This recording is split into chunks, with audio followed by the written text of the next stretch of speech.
عطاء رحمان صاحب یہ ارشاد فرمائیے کہ کیا مقصد نزول قرآن معرفت الہی ہے؟ سر بسم اللہ الرحمن الرحیم۔ پروفیسر صاحب آپ کا بہت شکریہ، آج آپ نے بابرکت مہینے میں اور بابرکت موضوع کی طرف مجھے بھی مدعو کیا اور اس کے اوپر گفتگو کرنے کا شرف حاصل ہوا۔ Welcome sir. تو جہاں تک آپ کے سوال کا تعلق ہے سر اس سوال میں یعنی کہ خود اللہ رب العزت نے اس کی وضاحت فرما دی ہے کہ قرآن کریم کا جو مقصد ہے جی وہ معرفت الہیہ ہی ہے۔ ٹھیک ہے، جیسا کہ اللہ تعالیٰ نے قرآن کریم کی اس آیت میں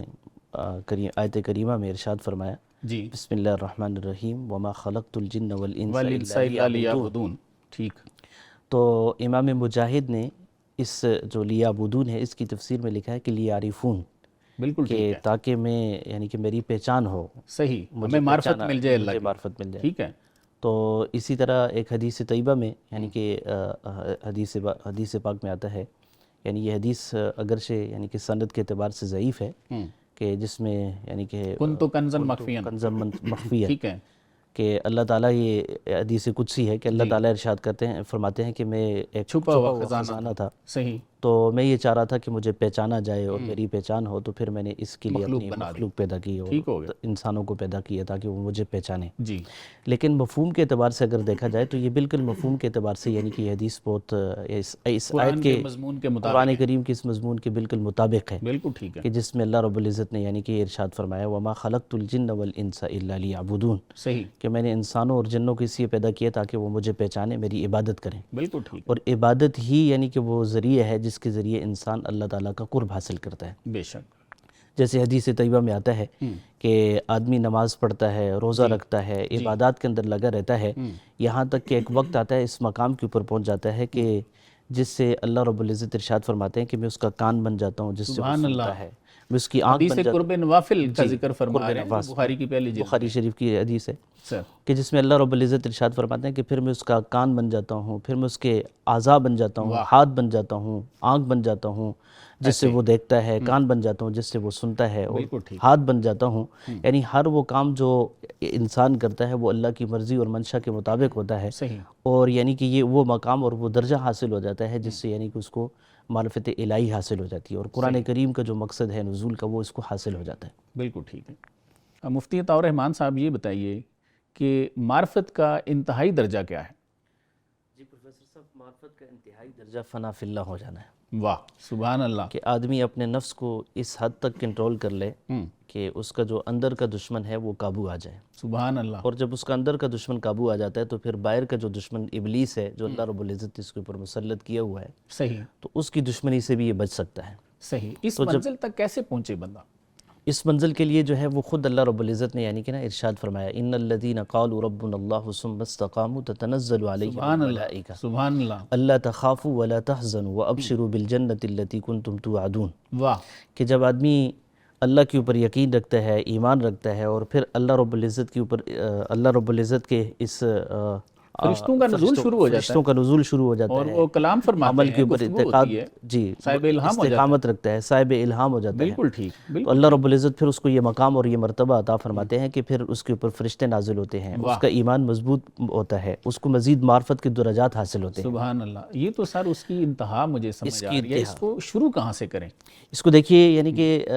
جیسا کہ حدیث جبرائیل میں آتا ہے، جی حضرت جبرائیل امین نبی اکرم صلی اللہ علیہ وسلم کی بارگاہ میں تشریف لاتے ہیں جی، اور آپ صلی اللہ علیہ وسلم سے کچھ سوالات کرتے ہیں، واہ، ان سوالوں میں حضرت جبرائیل امین کا ایک سوال یہ بھی تھا کہ یا رسول اللہ مل احسان، جی، کہ احسان کیا ہے؟ صحیح، تو نبی اکرم صلی اللہ علیہ وسلم نے انہیں ارشاد فرمایا کہ ان تعبد اللہ کأنک تراہ ہاں، فإن لم تکن تراہ فإنہ یراک، سبحان کہ اللہ، عبادت کے اندر یہ درجہ حاصل ہو جائے کہ آپ جب عبادت کے لیے کھڑے ہوں، نماز کے لیے ہے یا کسی بھی عبادت کے لیے، تو آپ یہ سمجھیں کہ جو ہے گویا آپ خود اللہ کو دیکھ رہے ہیں، یعنی شروع سے ہی اس کی توجہ جو ہے انسان کی وہ اس طرف ذات حق کی طرف وہ مبذول ہو جائے جی، اور وہ یکسوئی کی کوشش یکسوئی کرے، کی کوشش کرے، اور عبادت کے اندر اس کو یہ مقام حاصل ہو جائے کہ وہ جب عبادت کے لیے کھڑا ہو تو اس کو یہ نظر آئے کہ میں اپنے رب کو دیکھ رہا ہوں، اپنے رب کا دیدار کر رہا ہوں۔ اور اگر یہ کیفیت آپ صلی اللہ علیہ وسلم نے فرمایا کہ یہ پیدا نہ ہو، چونکہ یہ کیفیت پیدا ہونا ہر ایک کے لیے ممکن نہیں ہے۔ ایک سیکنڈ روکوں گا، کیا حضوری اسی کو کہتے ہیں؟ حضوری اسی کو کہتے ہیں واہ کہ جس وقت انسان کا یقین، جس وقت انسان کو اللہ تعالیٰ کی طرف سے اتنی معرفت مل جائے کہ وہ اپنے ہر کام میں دیکھے کہ اللہ اس کو دیکھ رہا ہے، واہ اور اللہ کی ذات جو ہے اس کو اپنے سامنے نظر آئے، تو یہ حضوری کی تو کیفیت ایک اس کو طرح کا حاصل ہو جائے۔ مراقبہ ہے۔ یہ مراقبہ ہے واہ واہ جی۔ سبحان اور یہی مراقبے سے ہی جو اولیاء اللہ کے ہاں مراقبہ کی جو طریقہ ہے اس سے یہی کیفیت پیدا کرنے کی بالکل کوشش کی صحیح، جاتی ہے بالکل صحیح۔ کہ جس وقت انسان کے دل کے اندر ہر وقت جو ہے وہ اللہ کا دھیان ہوتا ہے، ہر وقت اللہ کی یاد ہوتی ہے، تو پھر اس کے اندر ایک کیفیت آ جاتی ہے کہ جس وقت اسے یہ نظر آتا ہے کہ میرے ہر کام میں میرا رب انوالو ہے، میرے ہر کام میں میرا اللہ میری نگرانی کر رہا ہے۔ صحیح۔ تو آپ صلی اللہ علیہ وسلم نے فرمایا کہ اگر یہ کیفیت پیدا نہ ہو سکے تو پھر آپ صلی اللہ علیہ وسلم نے فرمایا کہ پھر کم از کم یہ کیفیت پیدا ہو جائے فَإِنَّهُ يَرَاكَ، کہ اسے عبادت کرتے ہوئے نظر آئے کہ اللہ اسے دیکھ رہا ہے۔ اور پھر دیکھیے کہ خود آپ صلی اللہ علیہ وسلم کے لیے اللہ رب العزت نے ارشاد فرمایا کہ وَاسْجُدْ وَاقْتَرِب، واہ کہ آپ سبحان سجدہ اللہ، کیجئے اور میرے قریب ہو جائیے۔ واہ، تو قریب سے یعنی کہ معرفت، یعنی کہ آپ جتنا عبادت کے اندر اس ریاضت سے ایک بات سمجھ آتی ہے کہ یہ جو عبادت ریاضت ہے یہ اللہ تعالیٰ کے قرب کا اور معرفت کا ذریعہ ہے۔ بہت بڑا ذریعہ ہے، سب سے بہترین ذریعہ ہے کہ جب آدمی اللہ تعالیٰ کے سامنے عبادت کرتا ہے، اللہ رب العزت کی عبادت کے اندر یکسوئی اختیار کرتا ہے اور خشوع اور خضوع حاصل ہوتا ہے، اسی سے پھر وہ ہاتھ پاؤں والی جو پھر حدیث ہے اسی اس پہ طرح جو پہنچتا ہے ہے وہ انسان۔ یعنی کہ پھر آپ صلی اللہ علیہ وسلم نے فرمایا کہ پھر ایک مقام، ایک وقت ایسا بھی اس آدمی کے اوپر آ جاتا ہے کہ پھر اللہ رب العزت اسے کہتے ہیں کہ میں تیرے ہاتھ، پاؤں، ناک واہ واہ، اور یہ زبان سبحان بن اللہ، جاتا ہوں جس سے سبحان تم اللہ، آج یہ کام کرتے ہو لیکن سبحان اللہ، اصل میں ہوتا نہیں۔ واہ واہ، تو پروفیسر صاحب یعنی کہ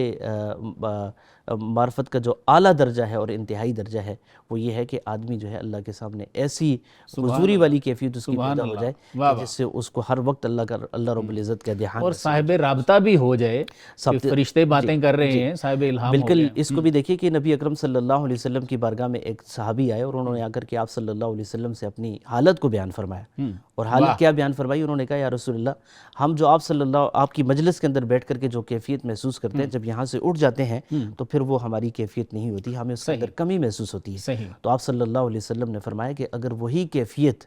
حضوری والی، خشوع والی اور معرفت والی جو آپ کو میری مجلس کے اندر نصیب ہوتی ہے اور میری مجلس کے اندر میسر آتی ہے، وہی اگر آپ کو اس سے ہٹ کر کے بھی ہو تو پھر آپ کا مقام ایسا ہو جائے گا کہ فرشتے آسمانوں سے اتر کر کے آپ کو مصافحہ کریں گے، واہ واہ، آپ کو سلام کریں سبحان اللہ، سبحان اللہ۔ تو یہ یعنی کہ آپ صلی اللہ علیہ وسلم نے خود اس کا طریقہ بتایا۔ تو اس کا یعنی کہ معرفت کے حصول کا جو یعنی کہ سب سے بڑا درجہ ہے وہ فنائیت ہے کہ آدمی اپنے نفس کو کنٹرول کر لے اور اس کے اوپر شیطان کا بس نہ چلے، سبحان اللہ، گناہوں سے بچے اور فنا فی اللہ ہو جائے۔